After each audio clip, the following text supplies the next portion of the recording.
আজকের ক্লাসে কিন্তু আমরা দ্বিমাত্রিকের যে বাকি অঙ্কগুলো রয়েছে সেগুলো করে ফেলার চেষ্টা করব। তো দেখো আমি আগের দিন তোমাদের 30 অবধি করেছিলাম সঞ্চার পথের অঙ্ক। তো আজকে এখন করব সেটা হলো 37 নম্বর অঙ্কটা করেছি। এখানে বলেছে একটি গতিশীল বিন্দুর 3,0 এবং -3,0 এই বিন্দু দুটি থেকে দূরত্বের সমষ্টি সর্বদা 12 একক। গতিশীল বিন্দুর সঞ্চার পথের সমীকরণ নির্ণয় করো। তো এখানে বলছে ধরি গতিশীল বিন্দুটি স্থানাঙ্ক আমি নিলাম এইচ কমা কে। তোমরা এটাকে আলফা বিটাও নিতে পারো, কিন্তু অবশ্যই আমরা কিন্তু এখানে এক্স ওয়াই নেব না, কারণ এক্স ওয়াইটা আমি পরে বসাবো। এবার দেখো বলছে প্রশ্নানুযায়ী বলছে দুটো দূরত্ব মানে ওই যে 3,0 আর -3,0 এই দুটো বিন্দু থেকে এই এইচ কে বিন্দু দূরত্ব বলে দিয়েছে, দূরত্বের সমষ্টি আমাকে বলে দিয়েছে 12 একক। তো প্রথমে আমি দূরত্বটা বার করেছি এইচ 3,0 বিন্দু থেকে হলো এটা h-3 হোল স্কোয়ার প্লাস কে স্কোয়ার, প্লাস এটা দূরত্বটা হলো কত h+3, যেহেতু এটা -3 ছিল সেজন্য এটা h+3 হোল স্কোয়ার প্লাস কে স্কোয়ার। এটা ইকুয়াল টু হবে আমার 12। এবার দেখো এটাকে আমাকে উভয় পক্ষে বর্গ করতে হবে, কিন্তু আমি যদি এইরকম ভাবেই যদি এটাকে আমি বর্গ করি তাহলে এটা রুট চলতেই থাকবে, কোনোভাবেই আমি রুটটাকে কিন্তু ছাড়াতে পারবো না, খুব বড় হয়ে যাবে, খুব অসুবিধা হবে। সেজন্য আমি একটা রুট দেওয়া অংশ আমি ডান দিকে নিয়ে গিয়েছি। এবার আমি এটাকে লেখা আছে এরকম √h-3 হোল স্কোয়ার প্লাস কে স্কোয়ার, তার রুট, আর এটা হলো 12 মাইনাস এটা। এবার আমি উভয় পক্ষে বর্গ করেছি, বর্গ করে পরের লাইনে দেখো হয়েছে h-3 হোল স্কোয়ার প্লাস কে স্কোয়ার, আর এখান থেকে কিন্তু রুটটা আমার চলে গেছে, আর এখানে আমার রুট রয়ে গেছে একটা অংশে। আর 12 স্কোয়ার হলো আমার 144, এটাকে আমি a-b হোল স্কোয়ারের ফর্মুলাতে ভেঙেছি, আর এটা হলো 24 √h+3 হোল স্কোয়ার প্লাস কে স্কোয়ার, আর প্লাস এখান থেকে কিন্তু রুটটা আমার চলে গেছে। এবার আমি দেখো তোমরা উভয় পক্ষ থেকে বুঝতেই পারছো কেটা কিন্তু আমার ক্যান্সেল হয়ে যাচ্ছে, এখান থেকেও কে ক্যান্সেল হয়ে যাচ্ছে, এখান থেকে আমার কে ক্যান্সেল হয়ে যাচ্ছে। এরপর আমি এই এইচ এর যে অংশ দুটো এই দুটো পার্টকে আমি একসাথে লিখেছি, তাহলে h-3 whole square minus h+3 whole square লিখেছি, আর এখানে ছিল কত 144 -24 √h+3 হোল স্কোয়ার প্লাস কে স্কোয়ার। এবার এটা আমার a-b whole square minus a+b whole স্কোয়ারের সূত্র, সেখান থেকে আমি লিখতে পারি কি এটা ইকুয়ালস টু -4ab হয়, কারণ আমার অ্যাকচুয়াল সূত্রটা হলো a+b whole square minus a-b whole square. তো যেহেতু আগে এখানে মাইনাস রয়েছে সেজন্য এখানে একটা মাইনাস সাইন হবে, আর এটা তো যেমন আছে থাকলো। এবার আমি দুপাশ থেকে এই 12 4 3 4 12 কমন নিয়ে কেটে দিতে পারি, কেটে দিলে আমার এদিকে থাকছে -h, আর এখানে থাকছে কত 12 minus 2 √h+3 whole square plus কে স্কোয়ার।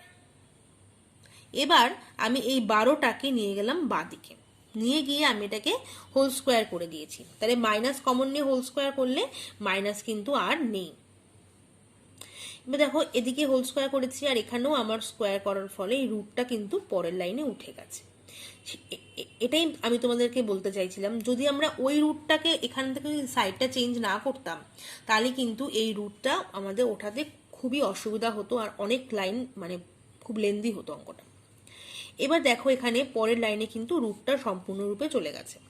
তো এখানে আমার এটা হয়েছে কত 144 plus 24h plus h square equal to 4 into এটা হলো আমার h square plus 6h plus 9 plus কে স্কোয়ার।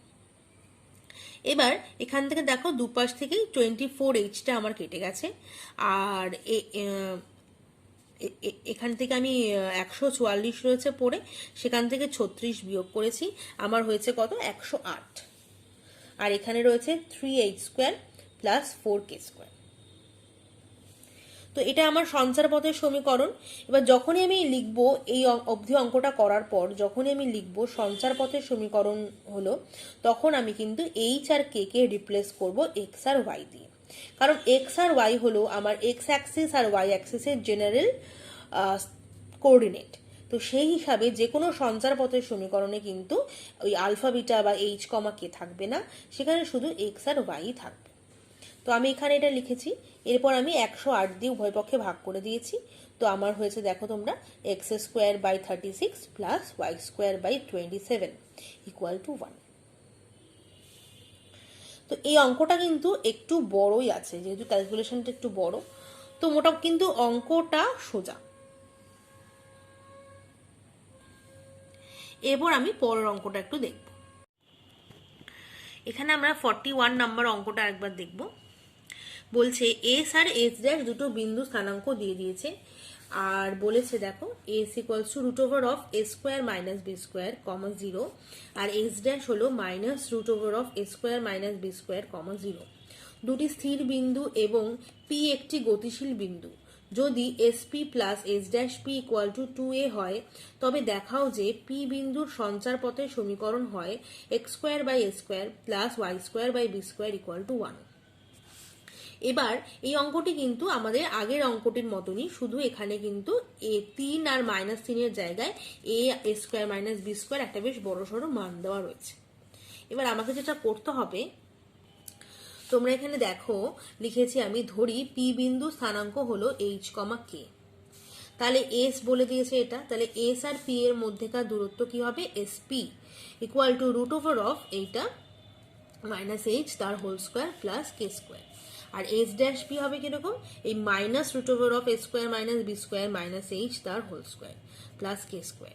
এবার দেখো এই যেহেতু এটা বেশ একটু বড় সড়োটা রাশি, এটা বারবার লিখতে গেলে কিন্তু আমাদের ভুল হওয়ার সম্ভাবনাও আছে আর অনেক বড় হয়ে যাবে। তো সেজন্য আমি এখানে এটাকে ইকুয়াল টু আলফা ধরে নেব। দেখো এখানে বলে দিয়েছিল প্রশ্নানুযায়ী S P plus S dash P equal to 2a। তো আমি এখানে মানটা বসিয়েছি, এটা প্লাস এটা ইকুয়াল টু 2a।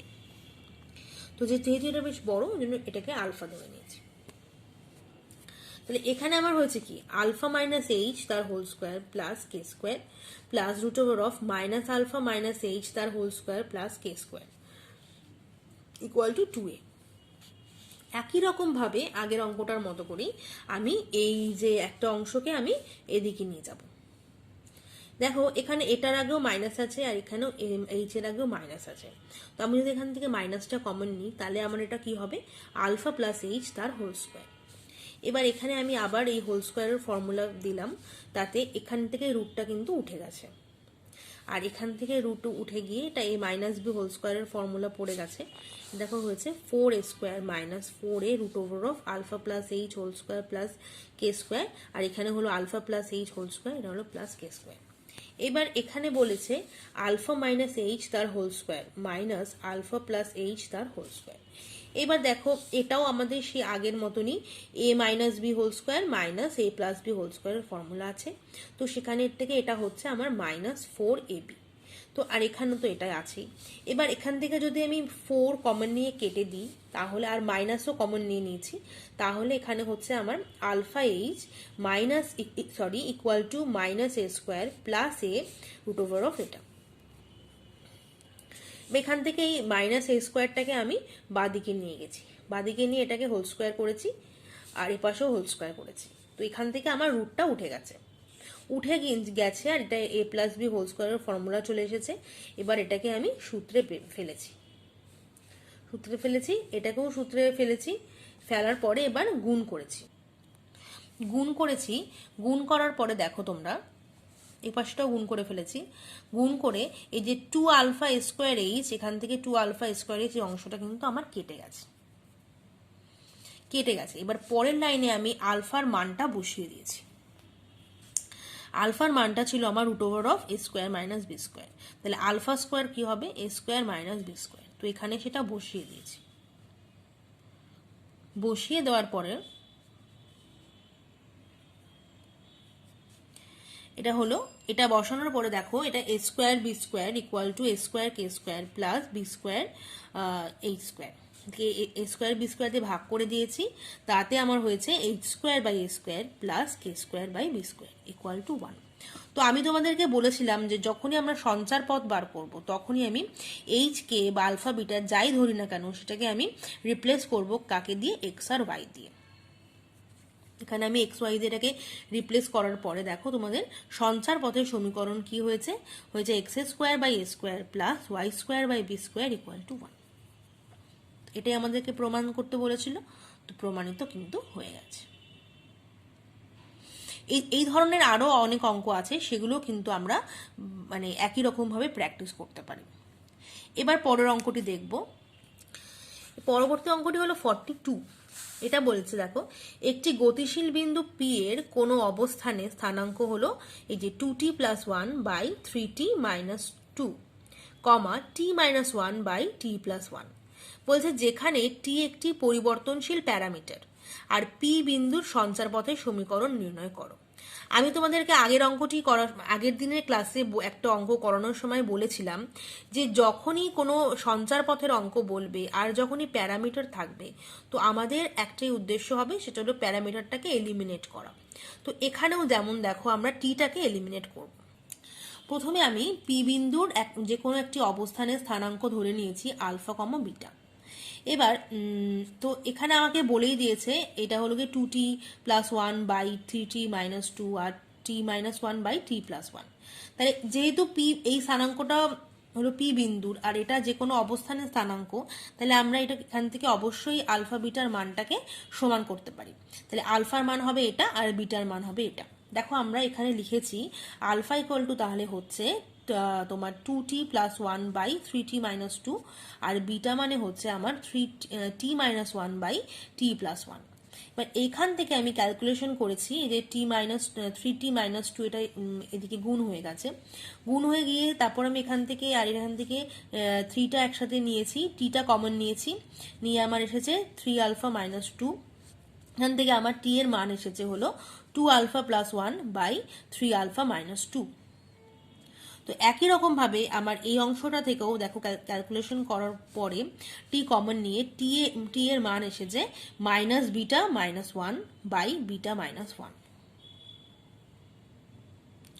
এবার এই দুটো মান আসার পরে এটা তো দুটোই আমার টি এর মান, তাহলে টি এর মান তো যেটাই আলফা দিয়েই হোক আর বিটা দিয়েই হোক দুটো মান তো সমানই হবে। তো সেই জন্য আমি পরবর্তী লাইনে এই যে দুটো মান বেরিয়েছে টি এর, দুটোকে আমি সমান করে দিয়েছি। সমান করে দিয়ে তারপর আমি কোনাকুনি গুণ করেছি, এটার সাথে এটা, এটার সাথে এটা, কোনাকুনি গুণ করেছি। গুণ করার পরে দেখো এখানে এসেছে 2 alpha beta plus beta minus 2 alpha minus 1 equal to minus 3 alpha beta plus 2 beta minus 3 alpha plus 2। এবার এখান থেকে আমার এটা এসেছে 5 alpha beta minus beta plus alpha minus 3 equal to 0। এবার দেখো তোমরা এখানে আলফা বিটা দিয়ে সঞ্চার পথের সমীকরণ তো হবে না, সেটাকে আমাকে এক্স ওয়াইতে নিয়ে যেতে হবে। তো সেজন্য আমি এখান থেকে আলফা বিটাকে রিপ্লেস করে নিয়ে এসেছি সঞ্চার পথের সমীকরণ হলো 5xy plus x minus y equal to 3। তো এটা হলো আমার সঞ্চার পথের সমীকরণ।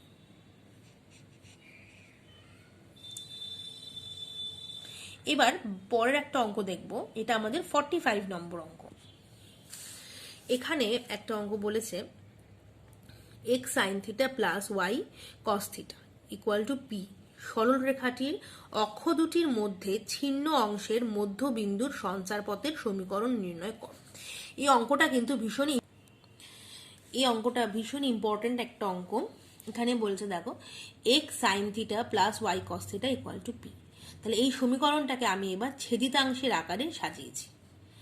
আমাদের ছেদিতাংশের আকারে কেমন ভাবে লিখতে হয় সেটা হলো x by a plus y by b equal to 1। তো এখানে এটাকে এই পি বাই করেছি আর সাইন থিটাটাকেও বাই করে দিয়েছি। আর তাহলে এখানে এ আমার কত হলো, এ হলো আমার পি বাই সাইন থিটা আর বি হলো আমার পি বাই কস থিটা, এটা ইকুয়াল টু হলো আমার 1। তাহলে এক্স অক্ষ থেকে ছেদিতাংশটা কেমন হলো, সেটা হলো p by sine theta comma 0। যেহেতু এক্স অক্ষ থেকে ছেদিতাংশ হয় আমার এ কমা 0 আর ওয়াই অক্ষ থেকে ছেদিতাংশ হয় আমার 0 কমা বি, তাই জন্য এটা হয়েছে আমার p by sine theta comma 0 আর এটা হলো 0 comma p by cos theta. এবার বলেছে এদের মধ্যবিন্দু। তাহলে মধ্যবিন্দু কেমন করে আমরা বার করি, সেটা হলো ধরো এটা প্লাস এটা বাই 2। তাই প্রথমে ধরে নিলাম যে এই সরলরেখাটার মধ্যবিন্দু হলো আলফা কমা বিটা। তাহলে আলফার মানটা কেমন হবে, এই দুটো বিন্দুর যোগফল বাই 2, আর বিটার মানটা হবে এই দুটো বিন্দুর যোগফল বাই 2। তো দেখো আমরা এখানে লিখেছি alpha equal to P by sine theta plus 0/2। তো সেখান থেকে আমি দুইটা এপাশে গুণ করে দিয়ে হয়েছে 2 alpha equals to P by sine theta, আর এখানে হয়েছে তাহলে sine theta equal to P by 2 alpha. একই রকম ভাবে আমি বিটার মানটাও বার করেছি। বিটার মানটা হচ্ছে দেখো beta equal to 0 plus p by cos theta by 2, তাহলে 2 beta equals to P by cos theta, তাহলে কস থিটা ইকুয়ালস টু কত হচ্ছে পি বাই 2 বিটা। তাহলে sine square theta plus cos square theta equal to 1, এটা কিন্তু আমরা জানি। যেহেতু সঞ্চার পথ সে একই রকম ভাবে, তাহলে থিটা কিন্তু আমাকে এলিমিনেট করতেই হবে। তাহলে sine square theta plus cos square theta equal to 1, তাহলে সেখান থেকে আমি লিখতে পারি, এখানে মানগুলো বসিয়েছি দেখো, p square by 4 alpha square plus p square by 4 beta square equal to 1। তাহলে এখান থেকে যদি আমি 4 বাই পি স্কোয়ারটাকে ডান দিকে নিয়ে যাই, তাহলে আমার দাঁড়াচ্ছে 1 by alpha square plus 1 by beta square equal to 4 by p square. সঞ্চার পথের সমীকরণটি তাহলে কি হচ্ছে, 1 by x square plus 1 by y square equal to 4 by p square. এই অঙ্কটাও কিন্তু ভীষণই ভালো একটা অঙ্ক, ভীষণ ইম্পর্টেন্টও। এবার আমরা চলে যাব দীর্ঘ উত্তরধর্মী অঙ্কগুলোতে। দীর্ঘ উত্তরধর্মী অঙ্কে আমি 2 নম্বর অঙ্কটা করব। এখানে বলেছে একটি ত্রিভুজের শীর্ষ 3টি স্থানাঙ্ক যথাক্রমে 2,-4, 6,-2 আর -4,2। ত্রিভুজটির মধ্যমা 3টির দৈর্ঘ্য নির্ণয় করো। প্রথমে আমি একটা ছবিটা এঁকেছি ত্রিভুজে, দেখো তোমরা এ বি সি একটা ত্রিভুজ। এবার মধ্যমা নির্ণয় করার জন্য কিন্তু আমাদের প্রথমেই মধ্যবিন্দুগুলো নির্ণয় করে নিতে হবে। তো প্রত্যেকটি বাহুর মধ্যবিন্দুগুলো আমাকে নির্ণয় করে নিতে হবে, কারণ মধ্যমা হলো বিপরীত শীর্ষ বিন্দু থেকে কোনো বাহুর মধ্যবিন্দুর অবধি যে লাইনটা টানা হচ্ছে সেটাই হলো আমাদের মধ্যমা। তাহলে প্রথমে আমি এখানে দেখো এ বি বাহুর মধ্যবিন্দু বার করেছি ডি, সেটা কেমন করে করলাম, 2 প্লাস 6/2 আর -4, -2/2, এটা করে আমার হয়েছে 4, -3। আবার এসি বাহুর মধ্যবিন্দু হলো এফ, সেটা বার করেছি এখানে 2 -4/2 আর -4 + 2/2, সেটা করে আমার হয়েছে -1। আবার বিসি বাহুর মধ্যবিন্দু হলো ই, সেটাও বার করেছি, ই হলো কত 6 -4/2 আর -2 + 2/2, এখান থেকে হয়েছে আমার 1,0। তো এইভাবে আমি প্রথমে 3টে বাহুর মধ্যবিন্দু বার করে নিয়েছি। তারপর আমাকে মধ্যমার দৈর্ঘ্যগুলো বার করতে হবে। তাহলে দেখো তোমরা সি ডি যে এবি বাহুর মধ্যবিন্দু যেহেতু ডি, তাহলে ঠিক ডি বিন্দুর উল্টো দিকে মানে বিপরীত যে শীর্ষবিন্দুটা রয়েছে সেটা হলো আমার সি। তাহলে সি থেকে ডি অবধি যে লাইনটা টানবো, যে দেখো সি থেকে ডি অবধি যে লাইনটা টেনেছি সেটা হলো আমার একটা মধ্যমা। তাহলে সিডির দৈর্ঘ্য কি করে বার করব, এই যে ডি বিন্দু আর সি বিন্দুর মধ্যেকার দূরত্বই হলো আমাদের সিডির দৈর্ঘ্য। দেখো তাহলে কিভাবে করেছি, সিডি মধ্যমার দৈর্ঘ্য হয়েছে আমার -4 -4 হোল স্কোয়ার প্লাস 2 + 3 তার হোল স্কোয়ার। তো সেখান থেকে ক্যালকুলেশন করে আমার হয়েছে √89। ঠিক একই রকম ভাবে আমি এ ই মধ্যমার দৈর্ঘ্যটা বার করব। ই বিন্দুর উল্টো দিকে রয়েছে আমার এ বিন্দু, তাহলে সেখান থেকে দেখো এ ই বার করেছি 2 - 1 হোল স্কোয়ার হয়েছে, আর এখানে -4 - 0 তার হোল স্কোয়ার।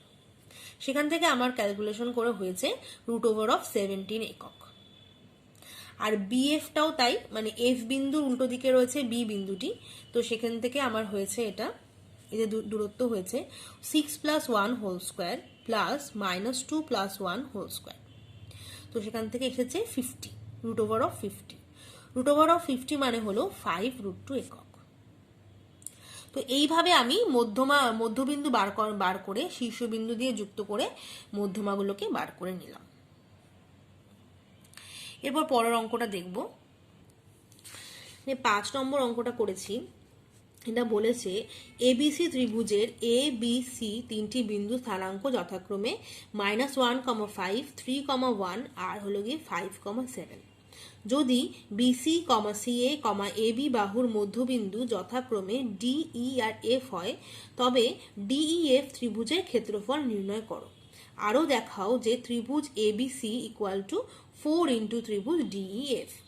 তো প্রথমেই যেটা করতে হবে আমাকে, এই যে বিন্দুগুলো দেওয়া রয়েছে এগুলো দিয়ে ত্রিভুজটা অঙ্কন করব। তোমরা এটা খাতায় ছবি আঁকতেও পারো, নাও আঁকতে পারো।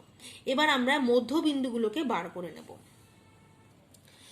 প্রথমে আমি এখানে এ আর বি সি বিন্দুগুলো লিখেছি, তারপর আমি ত্রিভুজ এবিসি এর মানটা ক্ষেত্রফলটা বার করে নিয়েছি ওই ফর্মুলা দিয়ে, যে ফর্মুলাটা আমি তোমাদেরকে আগে দেখিয়েছিলাম। ত্রিভুজের ক্ষেত্রফলের formula half into x1 into y2 minus y3 plus x2 into y3 minus y1 plus x3 into y1 minus y2। তো সেখান থেকে আমার এসেছে half into -1 into 1 minus 7 plus 3 into 7 minus 5 plus 5 into 5 minus 1। তো ক্যালকুলেশন করেছি, করে আমার এসেছে 2 ইন্টু 32 মানে 16 বর্গ একক। 6 6 মানে 20। এরপর আমি প্রত্যেকটা মধ্যবিন্দুর মান বার করে নিয়েছি। বলছে ডি এর স্থানাঙ্ক কি করে বার করলাম, ডি বলে দিয়েছিল আমাদের হলো গিয়ে বিসি বাহুর মধ্যবিন্দু। তাহলে বি আর সি এর যে স্থানাঙ্ক তাদের যোগ করে 2 দিয়ে ভাগ করেছি, করে আমি ডি এর স্থানাঙ্ক পেয়েছি 4,4, ই এর স্থানাঙ্ক একই রকম ভাবে পেয়েছি আমি 2,6, আর এফ এর স্থানাঙ্ক আমি পেয়েছি 1,3। এবার এই স্থানাঙ্কগুলো দিয়ে আমাকে ডিইএফ ত্রিভুজটা অঙ্কন মানে তার ক্ষেত্রফলটা বার করে নিতে হবে। দেখো ত্রিভুজ ডিইএফ এর ক্ষেত্রফল বার করেছি, এখানে মান বসিয়েছি half into 4 into 6 minus 3 plus 2 into 3 minus 4 plus 1 into 4 minus 6। তো ক্যালকুলেশন করে আমার এখানে এসেছে হাফ ইন্টু 8, তার মানে হলো 4 বর্গ একক। একবার একটু তোমরা লক্ষ্য করে নাও এটা। তাহলে আমাদের এ এসেছিল 16 বর্গ একক আর ডিইএফ এসেছে 4 বর্গ একক। তাহলে আমরা এখানে বলতেই পারছি যে ডিইএফ এর ক্ষেত্রফল ইকুয়ালস টু 1/4 ইন্টু ত্রিভুজ এবিসি এর ক্ষেত্রফল, তাই তো? তাহলে আমি লিখতে পারবো ত্রিভুজ এবিসি ইকুয়ালস টু হলো গিয়ে 4 ইন্টু ত্রিভুজ ডিইএফ। আর ডিইএফ এর ক্ষেত্রফল যেটা চেয়েছিল সেটা তো পেয়েই গেছে আমরা, এখানে 4 বর্গ একক। তো দুটো প্রমাণই কিন্তু আমাদের হয়ে গেছে। এরপর তোমরা একটু 6 নম্বর অঙ্কটা দেখবে। এখানে বলেছে এবিসি বিন্দু স্থানাঙ্ক যথাক্রমে 6,3, -3,5 আর 4,-2 এবং পি বিন্দু স্থানাঙ্ক x, y। দেখাও যে ত্রিভুজ পিবিসি ও ত্রিভুজ এবিসি এর ক্ষেত্রফল দুটির অনুপাত x প্লাস y মাইনাস 2/7 হবে। আর এদের মডিউলাস, কারণ ক্ষেত্রফল সবসময় পজিটিভ ভ্যালুটাই আমাকে নিতে হবে। এই অঙ্কটা কিন্তু খুবই সোজা। তো তোমরা দেখো এখানে আমি এবিসি এর মান লিখেছি, তারপর আমি ত্রিভুজ এবিসিটা বার করে নিয়েছি তার ক্ষেত্রফলটা। তো ক্ষেত্রফলটা হচ্ছে half into 6 into 5 plus 2 minus 3 into minus 2 minus 3 plus 4 into 3 minus 5। তাহলে এখানে হয়েছে আমার কত, হাফ ইন্টু 42 প্লাস 15 মাইনাস 8। তো এখান থেকে ক্যালকুলেশন করে আমার হয়েছে হাফ ইন্টু 49 একক। এবার এই যে আমাদের রয়েছে তোমার পি, তাহলে পি দিয়ে কত হলো, তাহলে পি দিয়ে এটা হয়েছে আমার, দেখো পি বি আর সি দিয়ে বার করে নিয়েছি। তাহলে পিবিসি দিয়ে হচ্ছে half into x into 5 plus 2 minus 3 into minus 2 minus y plus 4 into y minus 5। তো এখান থেকে আমি এটাকে গুণ করে বসিয়েছি, এটা হয়েছে 7x plus 6 plus 3y minus plus 4y minus 20। তো ক্যালকুলেশন করে আমার হয়েছে half into 7x plus 7y minus 14। এবার এই যে দুটো অনুপাত মানে দুটো মান পেয়েছি আমি ক্ষেত্রফলের, এই দুটো মানকে কিন্তু আমাকে ভাগ করে দেখাতে হবে। অনুপাত বলে দিয়েছে এখানে যে ত্রিভুজ পিবিসি বাই ত্রিভুজ এবিসি, তাহলে মানগুলো বসিয়ে দিয়েছি, হাফ হাফ কেটে দিয়েছি, আর এখান থেকে 7 কমন নিয়েছি, আর এখানে 7 দিয়ে কেটে এটা হচ্ছে 7। তাহলে প্রমাণ হয়ে গেছে আমার x প্লাস ওয়াই মাইনাস 2/7।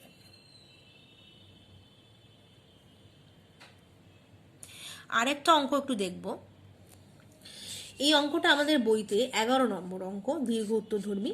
এখানে বলেছে চতুর্ভুজের স্থানাঙ্ক। দেখো চারটে -1,6, -2, -4, 3, -2 এবং a, b স্থানাঙ্ক বিশিষ্ট চতুর্ভুজের ক্ষেত্রফল 28 বর্গ একক হলে দেখাও যে এই যে দুটো মান দেখাতে হবে। এবার দেখো এতদিন আমরা ত্রিভুজ পড়ছিলাম, এবার আমাকে চতুর্ভুজের স্থানাঙ্ক দেওয়া হয়েছে এবং তার ক্ষেত্রফলটা একটু দেখতে হবে। চতুর্ভুজের ক্ষেত্রফলের সূত্রটা একবার দেখে নাও। এখানে বলেছে half into x1 y2 plus x2 y3 plus x3 y4 plus x4 y1 minus x2 y1 plus x3 y2 plus x4 y3 plus x1 y4। এবার এখানে বলেছে কি প্রদত্ত x1, y1 থেকে হয়েছে -1,6, এটা আমি নাম দিয়ে নিয়েছি। এখানে বলেছে হলো কি x2, y2 এটাকে নাম দিয়েছি কত -2, -4, x3 y3 নাম দিয়েছি 3, -2 কে, আর x4 y4 নাম দিয়েছি আমি a, b কে। এবার মানগুলোকে জাস্ট বসিয়ে দিয়েছি আমি এখানে সূত্রে। বসানোর পরে দেখো তোমরা হাফ ইন্টু দেখো -1 into -4 plus -2 into -2 plus 3 into b plus a into 6 minus এখানে হয়েছে -2 into 6 plus 3 into -4 plus a into -6 plus b into -1। But এটা ইকুয়ালস টু হয়েছে আমার কত 28 হয়েছে। এবার এখানেও আমি ক্যালকুলেশন করেছি 4 + 4 + 3b + 6a, আর এটা হলো -12 -2a -b। তো সেখান থেকে সম্পূর্ণ ক্যালকুলেশন করে আমার এখানে এসেছে 32 + 4b + 8a = 56। এখান থেকে দেখো তোমরা 8a + 4b = 24, 2 কমন নিয়েছি, না 4 কমন নিয়েছি, 4 কমন নিয়ে কেটেছি, তো হয়েছে আমার 2a + b + c = 6। তো এটা কিন্তু একটা পার্ট আমার প্রমাণ হয়েছে, আরেকটা পার্টও আমাকে প্রমাণ করতে দিয়েছিল। সেটা তখনই হবে যদি কিনা আমি এটাকে নেগেটিভ ধরে করি, মানে মাইনাসের একটা মান নিয়ে যদি করি, তো সেটা হলেও কিন্তু ওই সূত্রটা আসবে, মানে ওই সমীকরণটা আসবে। ওটা তোমরা চেষ্টা করবে। যাই হোক, তো আজকের ক্লাসে আমরা এই অবধি করলাম। আশা করি দ্বিমাত্রিকের অঙ্কগুলো তোমরা বুঝতে পেরেছো। সঞ্চারপথ আর ত্রিভুজ এর ক্ষেত্রফল, চতুর্ভুজের ক্ষেত্রফল আর সরলরেখার মধ্যেকার মানে দুটো বিন্দুর মধ্যেকার দূরত্ব, এই চারটে কিন্তু আমাদের এই চ্যাপ্টারের মেন ফর্মুলা। তোমরা কিন্তু অঙ্কগুলো প্র্যাকটিস করবে আর বাকি অঙ্কগুলো ভালোভাবে দেখবে। আজকের ক্লাস এখানেই শেষ।